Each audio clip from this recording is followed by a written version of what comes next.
Voici une question dont la réponse pourrait avoir une portée éternelle pour chacun de vous. À qui l'expression bouc émissaire doit-elle nous faire penser? La parole de Dieu va nous donner cette réponse éternelle aujourd'hui même à l'émission À travers la Bible.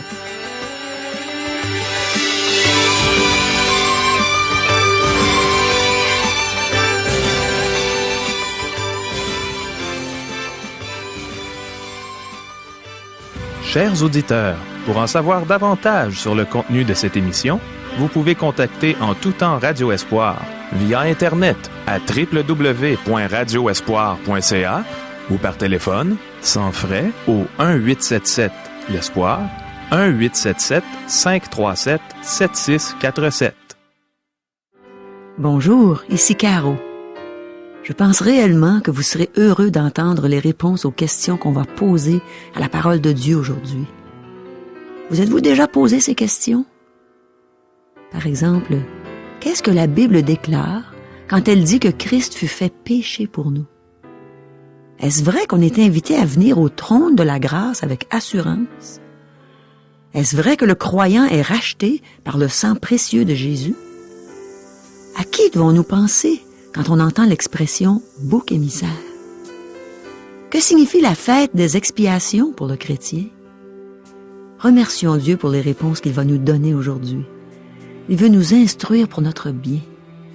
Le pasteur Régent Joly a ouvert sa Bible. Il est prêt à nous enseigner la parole de Dieu. Demandons au Seigneur de nous donner des cœurs obéissants aux instructions qu'il va nous communiquer.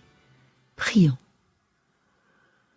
Oui, Seigneur, donne-nous des cœurs obéissants, des cœurs empressés de faire ta volonté, à se soumettre à tout ce que tu nous enseignes, et enseigne-nous tes belles vérités aujourd'hui. Amen. À toi, Régent. Merci, Caro. Mes amis, aujourd'hui nous poursuivons notre étude du 16e chapitre du livre de Lévitique. Nous sommes rendus au verset 5 et le chapitre traite de la fête des expiations. Nous avons lu dans ce chapitre l'image la plus complète de Christ dans l'Ancien Testament. Il y a tellement de choses que nous pourrions examiner en détail. Nous essaierons d'en couvrir le plus possible. À la dernière émission, nous avons vu que le souverain sacrificateur faisait lui-même, sans aide, les sacrifices d'expiation. Tous les autres prêtres se retiraient. De plus, il retirait les pièces de ses vêtements qui représentaient la beauté et la gloire de Christ. Il faisait le service vêtu comme n'importe quel prêtre ce jour-là. Ce que le souverain sacrificateur faisait ce jour-là est une image de ce que Christ a fait pour nous. Notre souverain sacrificateur est Dieu. Écoutez bien. Au commencement était la parole, et la parole était avec Dieu, et la parole était Dieu. Et la parole a été faite chair, et elle a habité parmi nous, pleine de grâce et de vérité.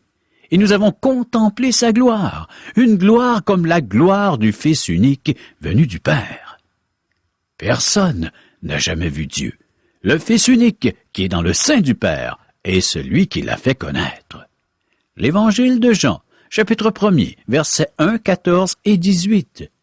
Le Seigneur Jésus n'a pas laissé sa divinité, mais il a laissé sa gloire lorsqu'il est venu sur terre et s'est fait homme. Ayez en vous les sentiments qui étaient en Jésus-Christ, lequel, existant en forme de Dieu, n'a point regardé comme une proie arrachée d'être égal avec Dieu, mais s'est dépouillé lui-même en prenant une forme de serviteur, en devenant semblable aux hommes, et ayant paru comme un simple homme. Il s'est humilié lui-même, se rendant obéissant jusqu'à la mort, même jusqu'à la mort de la croix. Philippiens, chapitre 2, versets 5 à 8. Chers amis, débutons notre lecture du Lévitique chapitre 16, versets 5 et 6. Il recevra de l'assemblée des enfants d'Israël 2 boucs pour le sacrifice d'expiation et un bélier pour l'holocauste. Aaron offrira son taureau expiatoire et il fera l'expiation pour lui et pour sa maison. Ce sont les derniers détails alors qu'Aaron se prépare à offrir les sacrifices d'expiation lors de cette grande fête. Aaron offrait des sacrifices pour lui ainsi que sa famille, et peut-être même pour toute la tribu de Lévi. Cette partie de la fête des expiations n'a pas de contrepartie dans la personne de Christ, car il était sans péché. Il n'a jamais commis de péché. Christ n'est pas mort pour ses propres péchés. Au contraire, il fut fait péché pour nous. Christ n'a jamais offert de sacrifice pour lui-même. Les pigeons qui furent apportés au temple le 8e jour après sa naissance étaient pour Marie, sa mère. Cette offrande lui rappelait qu'elle était pécheresse. La Bible ne parle pas d'aucun sacrifice fait pour Jésus. Cependant, Aaron devait premièrement en faire un pour lui-même, et c'est alors qu'il se qualifiait pour en offrir un pour le peuple. Lévitique 16, versets 7 à 14. Il prendra les 2 boucs, et il les placera devant l'Éternel, à l'entrée de la tente d'assignation.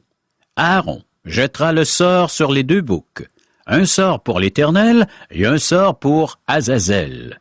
Aaron fera approcher le bouc sur lequel est tombé le sort pour l'Éternel, et il l'offrira en sacrifice d'expiation. Et le bouc sur lequel est tombé le sort pour Azazel sera placé vivant devant l'Éternel, afin qu'il serve à faire l'expiation et qu'il soit lâché dans le désert pour Azazel. Aaron offrira son taureau expiatoire, et il fera l'expiation pour lui et pour sa maison. Il égorgera son taureau expiatoire.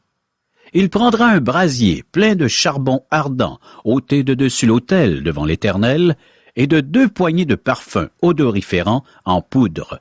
Il portera ces choses au-delà du voile. Il mettra le parfum sur le feu devant l'Éternel, afin que la nuée du parfum couvre le propitiatoire qui est sur le témoignage, et il ne mourra point. Il prendra du sang du taureau, et il fera l'aspersion avec son doigt sur le devant du propitiatoire vers l'Orient. Il fera avec son doigt 7 fois l'aspersion du sang devant le propitiatoire. Remarquez que les 2 boucs faisaient partie du même sacrifice d'expiation. Chaque bouc représente un aspect différent du pardon des péchés. Un servait de victime expiatoire et était tué, l'autre était chassé dans le désert. Le bouc chassé dans le désert était le bouc émissaire.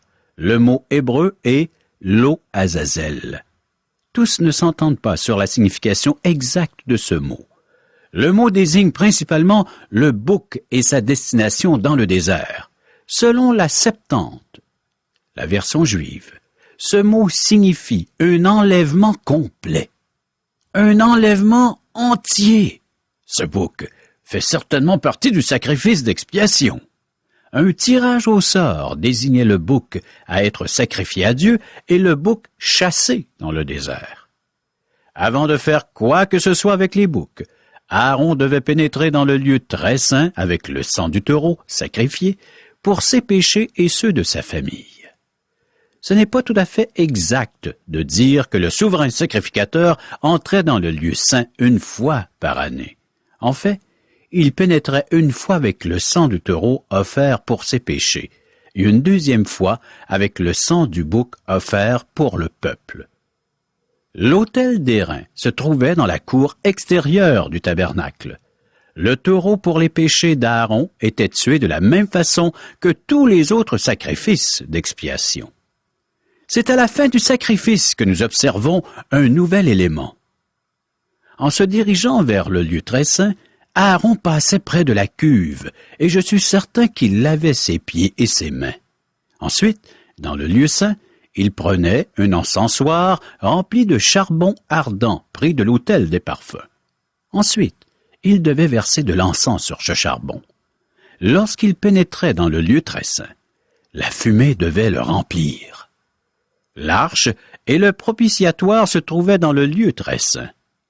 Aaron prenait le sang du taureau qui se trouvait dans un bassin, il y trempait son doigt et il aspergeait le propitiatoire 7 fois. Le fait qu'Aaron aspergeait le propitiatoire 7 fois indiquait une expiation complète et suffisante. C'était une journée grandiose, chers amis. Aussi bien pour Aaron, le souverain sacrificateur, il devait suivre les directives reçues de Dieu avec précision. Toute dérive entraînerait la mort, instantanément. Ils devaient répéter le rituel plusieurs fois avant le jour de la fête. En autant que nous puissions voir, aucun prêtre n'a jamais péri dans le lieu très saint. Seuls Nadab et Abihu y sont morts. Christ fut fait péché pour nous lorsqu'il est mort à la croix. C'est ce que représente l'autel d'airain dans le tabernacle. Ensuite, Christ, notre souverain sacrificateur, a pénétré dans le lieu très saint céleste pour y offrir son propre sang pour nos péchés. Le trône de Dieu est maintenant notre propitiatoire. Les chapitres 9 et 10 de l'Épître aux Hébreux nous enseignent cela clairement. Alors qu'Aaron entrait dans le lieu très saint avec crainte et tremblement, nous sommes invités à venir au trône de la grâce avec assurance, nous dit toujours l'Épître aux Hébreux. Aaron n'osait pas flâner dans le lieu très saint, mais nous sommes invités à nous approcher de Dieu continuellement. Christ, notre souverain sacrificateur, a apporté son propre sang au ciel et le parfum d'odeur agréable que sont ses prières d'intercession. Aujourd'hui, Christ se trouve à la droite de Dieu notre Père céleste.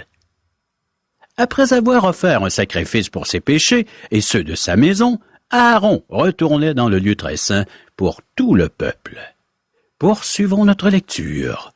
Lévitique 16, versets 15 à 19. Il égorgera le bouc expiatoire pour le peuple, et il emportera le sang au-delà du voile. Il fera avec ce sang, comme il a fait avec le sang du taureau. Il en fera l'aspersion sur le propitiatoire et devant le propitiatoire. C'est ainsi qu'il fera l'expiation pour le sanctuaire à cause des impuretés des enfants d'Israël et de toutes les transgressions par lesquelles ils ont péché. Il fera de même pour la tente d'assignation qui est avec eux au milieu de leurs impuretés. Il n'y aura personne dans la tente d'assignation lorsqu'il entrera pour faire l'expiation dans le sanctuaire, jusqu'à ce qu'il en sorte. Il fera l'expiation pour lui et pour sa maison, et pour toute l'assemblée d'Israël. En sortant, il ira vers l'autel qui est devant l'Éternel, et il fera l'expiation pour l'autel. Il prendra du sang du taureau et du bouc, et il en mettra sur les cornes de l'autel tout autour. Il fera avec son doigt 7 fois l'aspersion du sang sur l'autel. Il le purifiera et le sanctifiera à cause des impuretés des enfants d'Israël. Maintenant, Aaron pénètre dans le lieu très saint, non pour lui-même et sa maison, mais pour les enfants de la nation d'Israël. Ceci est fait, car les enfants d'Israël ont commis des péchés, ils sont souillés. Aaron suit le même rituel que lorsqu'il a tué le taureau. Il retourne dans le lieu très saint, mais l'expiation couvre le lieu saint lui-même, parce que les enfants d'Israël l'ont contaminé. Même l'autel d'airain est aspergé de sang, parce que c'est à cet endroit que les péchés d'Israël ont été confessés et expiés. L'autel est contaminé à cause des péchés du peuple. Tout ceci nous rappelle, chers amis, la personne qui est morte pour nous à la croix. Ce n'est pas la croix qui est importante, mais la personne qui est morte sur celle-ci. Sachant que ce n'est pas par des choses périssables, par de l'argent ou de l'or, que vous avez été rachetés de la vaine manière de vivre que vous avez hérité de vos pères, mais par le sang précieux de Christ, comme d'un agneau sans défaut et sans tache. 1 Pierre chapitre 1 versets 18 et 19. Tout ceci démontre que le sang des taureaux et des boucs était inadéquat. Il était donc nécessaire, puisque les images des choses qui sont dans les cieux devaient être purifiées de cette manière, que les choses célestes elles-mêmes le fussent par des sacrifices plus excellents que ceux-là. L'Épître aux Hébreux chapitre 9 verset 23. Je pense que Jésus-Christ a littéralement présenté son sang au ciel. Il l'a apporté au lieu très saint céleste, dont le lieu très saint du tabernacle n'est qu'une image. Je sais que certaines personnes n'aiment pas cette interprétation, qu'elles trouvent trop littérale et grossière. Cependant, je vous rappelle que l'apôtre Paul utilise l'expression « le sang précieux de Christ ». Je crois que le sang de Christ sera placé sur le trône de Dieu pour nous rappeler pendant toute l'éternité que notre rachat fut fait à un prix très élevé. Christ a versé son sang à la croix pour ensuite le présenter pour nos péchés. Nous avons été rachetés par le sang précieux de Christ. Lévitique 16, versets 20 à 22.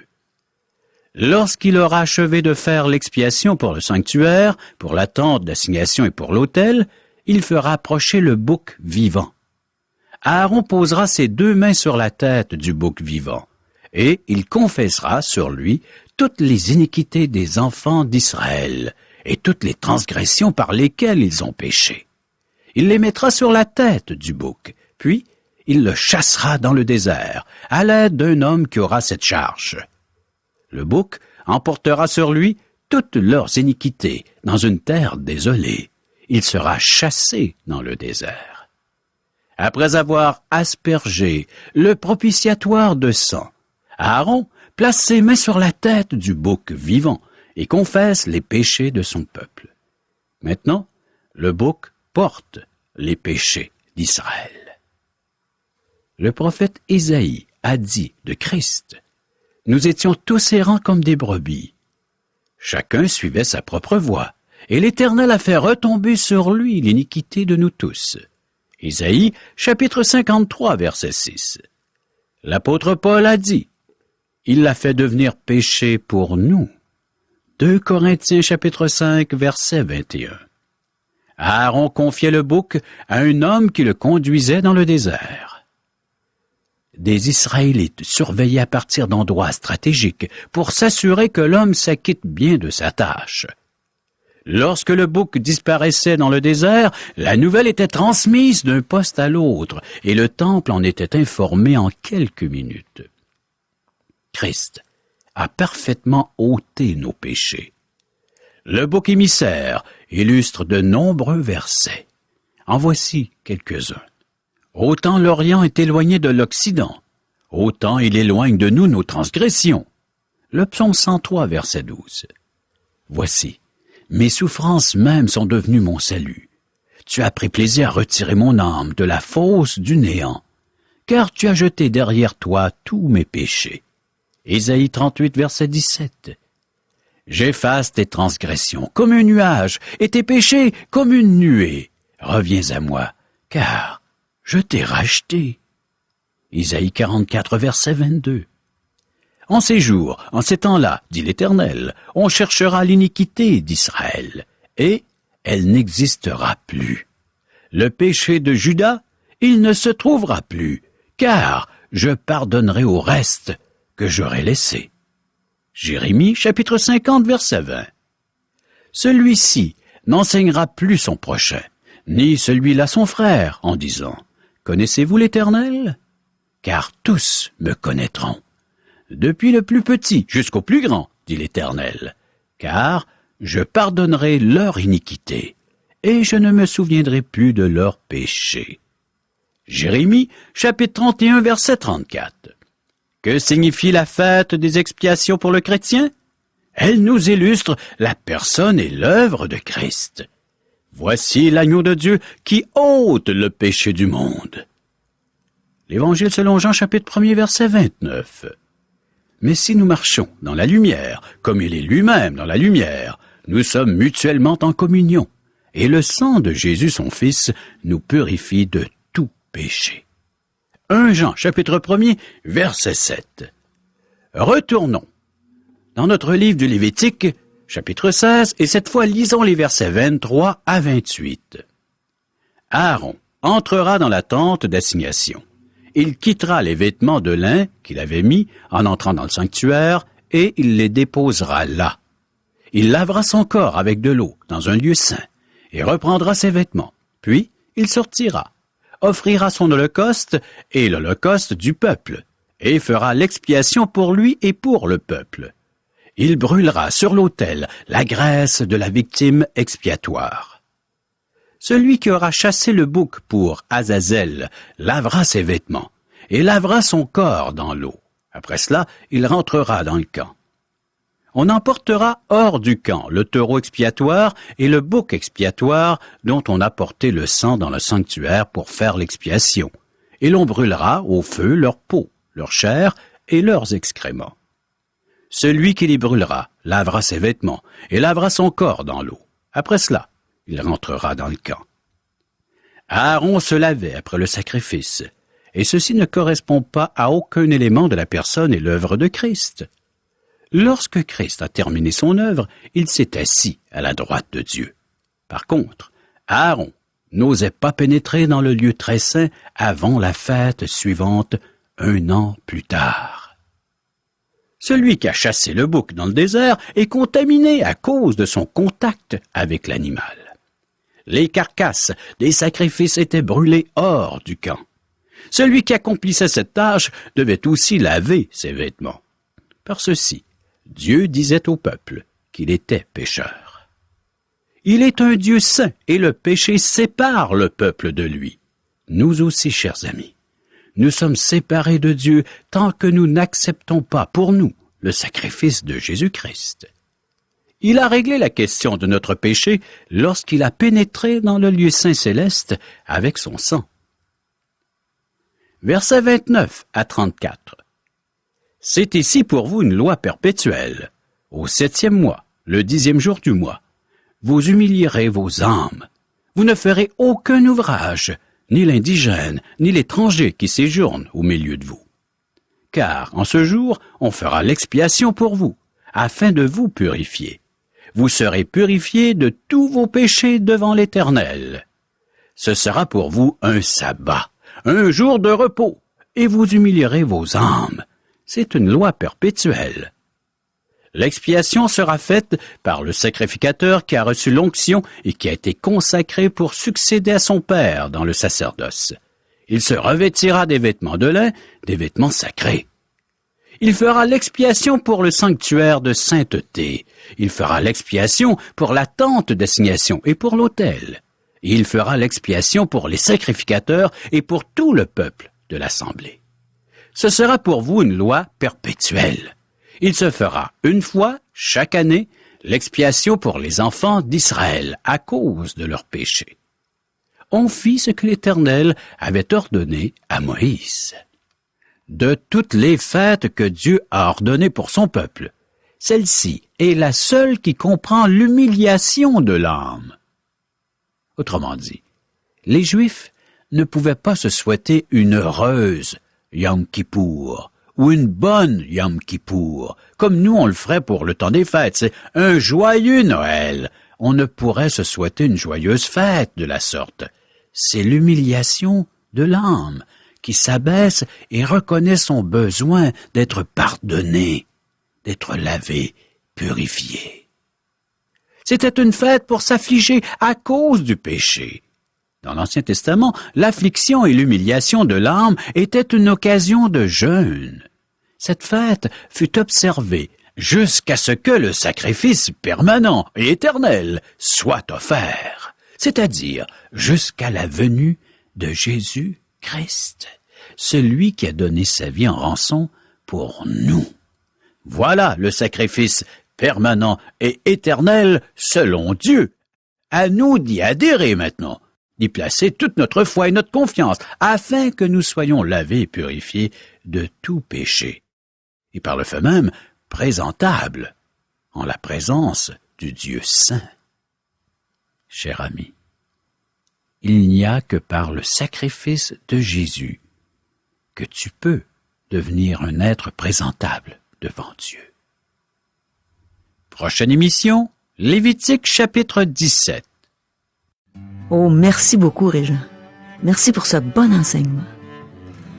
De temps en temps, j'aime fouiller dans mon petit Larousse illustré pour m'assurer de bien comprendre le sens d'un mot ou d'une expression. Permettez-moi de vous lire la signification de l'expression « bouc émissaire ». C'est une personne rendue responsable de toutes les fautes, par allusion à la coutume biblique qui consistait à charger un bouc, le mâle de la chèvre, de tous les péchés d'Israël et à le chasser dans le désert. Régent nous a bien enseigné à ce sujet aujourd'hui, n'est-ce pas? On sait maintenant que notre bouc émissaire, c'est Jésus, l'agneau de Dieu, qui ôte le péché du monde. Christ a parfaitement ôté mes péchés. Il s'est laissé crucifier sur une croix pour moi. Il a porté mes péchés sur cette croix. Il a été mon substitut, mon bouc émissaire. Mon ami, Jésus veut être ton bouc émissaire. Il s'est rendu responsable de tes fautes, de tes péchés. Et maintenant, il est vivant, puisqu'il est ressuscité d'entre les morts. Il est auprès de son Père et il veut intercéder pour toi. Réalises-tu à quel point tu es aimé de Dieu? Et maintenant, tu es invité au trône de la grâce. Et tu peux y aller avec assurance. L'apôtre Paul nous dit dans son épître aux Hébreux, au chapitre 4, verset 16, « Approchons-nous donc avec assurance du trône de la grâce, afin d'obtenir miséricorde et de trouver grâce pour être secouru dans nos besoins. » Tu peux en tout temps faire connaître tes besoins à Dieu dans le nom de Jésus. Et si tu n'es pas encore un enfant de Dieu, tu peux le devenir en demandant à Dieu de te sauver, de te donner la vie éternelle. Si tu crois en Jésus, si tu le reçois comme ton Sauveur, comme ton Seigneur, si tu lui demandes avec foi, crois que tu l'as reçu et tu le verras s'accomplir. L'apôtre Paul nous dit aussi dans son épître aux Philippiens, au chapitre 4, verset 6, « En toutes choses, faites connaître vos besoins à Dieu par des prières et des supplications. » Si tu n'as pas encore reçu le salut de Dieu, le don gratuit de la vie éternelle, ton plus grand besoin en ce moment, c'est de le recevoir. C'est d'être réconcilié avec Dieu par la foi en Jésus-Christ. Dieu parle à ton cœur en ce moment, à travers une faible voix comme la mienne. Paul l'exprime bien dans sa deuxième épître aux Corinthiens, au chapitre 5, verset 20. « Nous faisons donc les fonctions d'ambassadeurs pour Christ, comme si Dieu exhortait par nous. Nous vous en supplions, au nom de Christ, soyez réconciliés avec Dieu. » Dieu t'invite à être réconcilié avec lui. Il t'en donne le moyen, le seul moyen. C'est Jésus, celui qui a dit « Je suis le chemin, la vérité et la vie. Nul ne vient au Père que par moi. » Alors Dieu veut pourvoir à tous tes besoins, mais ton plus grand besoin, c'est d'être sauvé, de savoir que quand tu vas mourir, tu vas aller au ciel. C'est là ton plus grand besoin. Tu peux t'imaginer que ce sont les choses de la vie, que c'est une personne ou une chose matérielle, mais ton plus grand besoin, c'est d'être pardonné de Dieu, d'être sûr qu'en mourant, tu vas aller au ciel un jour. Alors prends ce moyen, prends ce chemin, cette vérité et cette vie. Prends Jésus, reçois-le comme ton Sauveur, reçois-le comme ton Seigneur.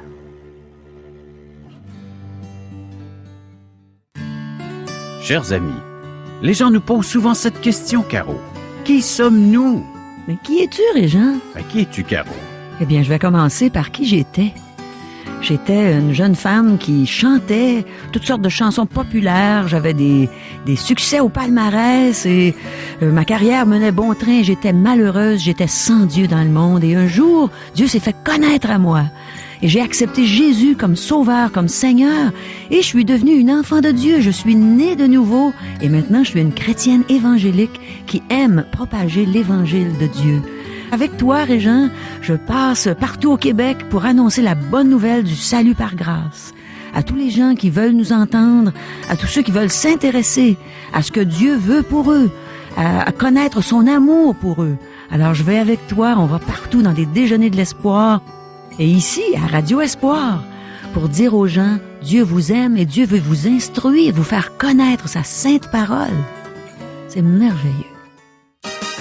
Les gens aimeraient peut-être nous rejoindre par téléphone. 1-877-l'Espoir. 1-877-537-7647. Et on a une adresse courriel. www.radioespoir.ca ou l'adresse postale. Radio Espoir, casier postal 34 143, Charlesbourg, Québec, G1G 6P2. Chers amis, à demain. C'est un rendez-vous.